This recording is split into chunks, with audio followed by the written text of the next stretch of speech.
Oración del corazón. Domingo de la octava de Pascua. Oh Espíritu Santo, amor del Padre y del Hijo, inspírame siempre lo que debo pensar, lo que debo hacer, cómo debo decirlo, lo que debo callar, cómo debo actuar, lo que debo hacer para gloria de Dios, bien de las almas y mi propia santificación. Espíritu Santo, dame agudeza para entender, capacidad para retener, método y facultad para aprender, sutileza para interpretar, gracia y eficacia para hablar.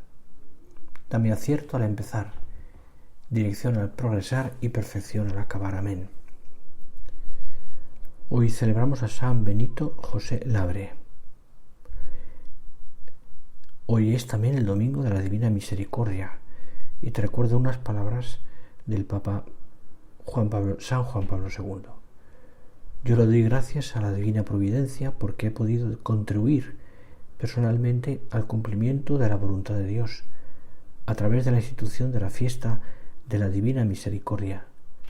Yo rezo incesantemente para que Dios tenga misericordia de nosotros y del mundo entero. El Evangelio de San Juan, capítulo 20, versículos 19 al 31. Al anochecer de aquel día, el día primero de la semana, estaban los discípulos en una casa con las puertas cerradas por miedo a los judíos.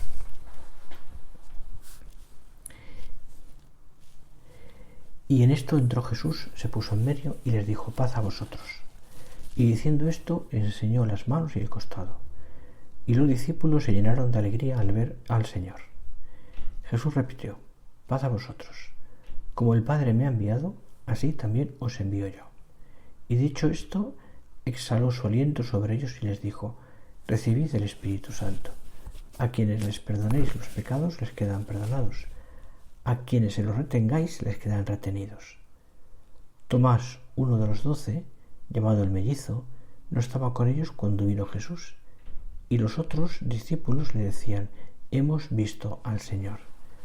Pero él les contestó: si no veo en sus manos la señal de los clavos, si no meto el dedo en el agujero de los clavos y no meto la mano en su costado, no lo creo.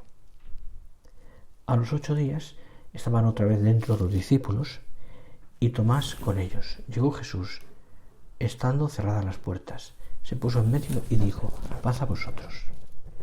Y luego dijo a Tomás: trae tu dedo aquí, tienes mis manos, trae tu mano y métela en mi costado, y no seas incrédulo, sino creyente. Contestó Tomás: Señor mío y Dios mío. Jesús le dijo: porque me has visto, has creído. Dichosos los que crean sin haber visto. Muchos otros signos que no están escritos en este libro hizo Jesús a la vista de los discípulos. Estos se han escrito para que creáis que Jesús es el Mesías, el Hijo de Dios, y para que creyendo tengáis vida en su nombre. Comentaba el Papa Francisco en la canonización de San Juan 23 y San Juan Pablo II. Jesús se apareció de nuevo en el cenáculo, en medio de los discípulos. Tomás también estaba. Se dirigió a él y le invitó a tocar sus llagas. Y entonces aquel hombre sincero, aquel hombre acostumbrado a comprobar personalmente las cosas, se arrodilló delante de Jesús y dijo: Señor mío y Dios mío. Las llagas de Jesús son un escándalo para la fe, pero son también la comprobación de la fe. Por eso, en el cuerpo de Cristo resucitado, las llagas no desaparecen, permanecen, porque aquellas llagas son el signo permanente del amor de Dios por nosotros y son indispensables para creer en Dios. No para creer que Dios existe, sino para creer que Dios es amor, misericordia, fidelidad. San Pedro, citando a Isaías, escribe a los cristianos: sus heridas nos han curado. San Juan 23 y San Juan Pablo II tuvieron el valor de mirar las heridas de Jesús, de tocar sus manos llagadas y su costado traspasado. No se avergonzaron de la carne de Cristo, no se escandalizaron de él, de su cruz, no se avergonzaron de la carne del hermano, porque en cada persona que sufría veían a Jesús. Fueron 2 hombres valerosos, llenos de la parresía del Espíritu Santo. Y dieron testimonio ante la Iglesia y el mundo de la bondad de Dios, de su misericordia. Jesús nos invita a mirar sus llagas, nos invita a tocarlas, como a Tomás, para sanar nuestra incredulidad. Nos invita sobre todo a entrar en el misterio de sus llagas, que es el misterio de su amor misericordioso. Hace años tuve la oportunidad de contemplar en Roma la obra pictórica de Caravaggio. De entre todas los cuadros, que son geniales, recuerdo uno que me llamó mucho la atención: la profesión de fe del apóstol Tomás ante Cristo resucitado. Jesús resucitado se aparece en el cenáculo a sus discípulos, con los signos evidentes de la crucifixión en sus manos y en sus pies. Y en esta pintura, Jesús resucitado muestra a Tomás su costado abierto por la lanza del soldado, invitándole a meter su mano en el pecho traspasado. El apóstol, totalmente fuera de sí, acerca su dedo y su mirada confundida para contemplar de cerca las señales de la pasión del Maestro y comprobar de esta manera la veracidad de su resurrección. Personalmente, cuando yo leo el Evangelio este domingo, me parece dura y empedernida la incredulidad de Tomás. Si no veo en sus manos la señal de los clavos, dice, si no meto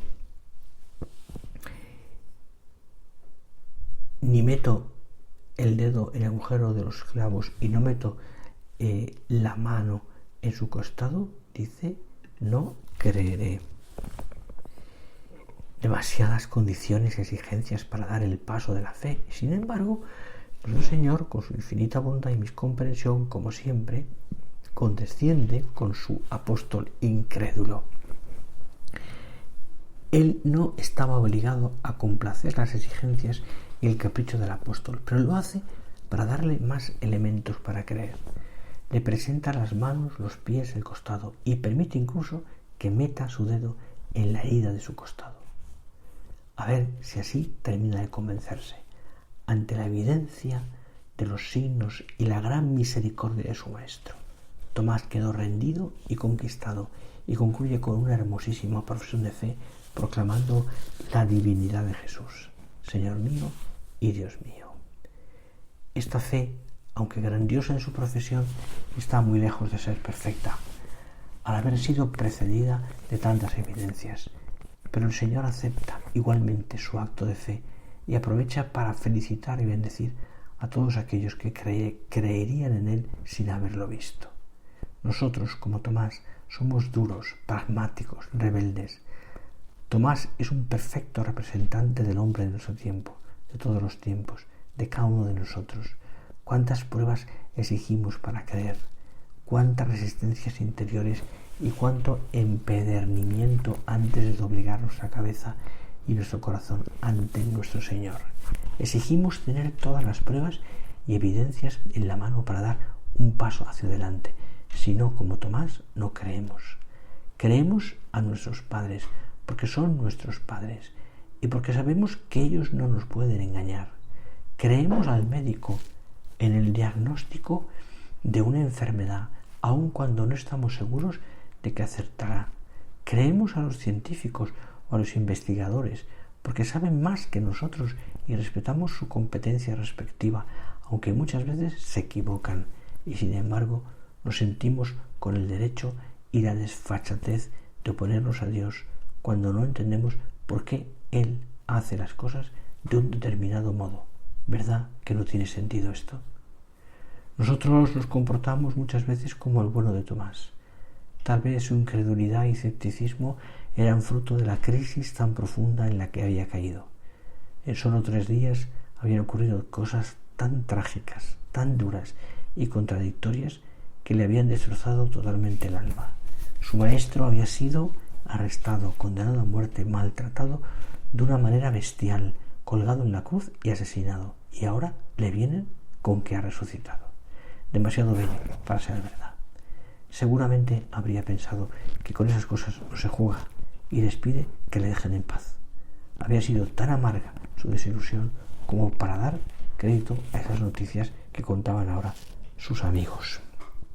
A nosotros también nos pasa muchas veces lo mismo. Nos sentimos tan decepcionados, tan golpeados por la vida y tan desilusionados de las cosas como para creer que Cristo ha resucitado y realmente vive en nosotros. Nos parece una utopía, una ilusión fantástica o un sueño demasiado bonito para que sea verdad. Y como Tomás, exigimos también nosotros demasiadas pruebas para creer. Pero la fe es, por definición, creer lo que no vemos y dar el libre asentimiento de nuestra mente, de nuestro corazón y de nuestra voluntad a la palabra de Dios y a las promesas de Cristo, aún sin ver nada, confiados solo en la autoridad de Dios, que nos revela su misterio de salvación. Esto nos enseña el Catecismo de la Iglesia Católica. Es lo que aprendemos desde niños. Es lo que nos dice también el capítulo 11 de la Carta a los Hebreos. Y sin embargo, cuánto nos cuesta a veces confiar en Cristo sin condiciones. Pero solo Cristo resucitado tiene palabras de vida eterna y el poder de darnos esa vida eterna que nos promete, porque es verdadero Dios y para Él no hay nada imposible. Que nos acordemos pues del apóstol Tomás y de la promesa de Cristo. Dichosos los que creen sin haber visto. La fe es un don de Dios que transforma totalmente la existencia y la visión de las cosas. Te doy la bendición. Dios Padre, que por la resurrección de su Hijo unigénito os ha redimido y os ha dado la gracia de adopción filial, os colme del gozo de su bendición. Cristo, que por su redención os obtuvo la perfecta libertad, os conceda participar de la herencia eterna, y vosotros, resucitados con Él en el bautismo por la fe, por medio de una vida santa podéis llegar a la patria celestial. Y la bendición de Dios Todopoderoso, Padre, Hijo y Espíritu Santo, descienda sobre vosotros y permanezca siempre. Amén.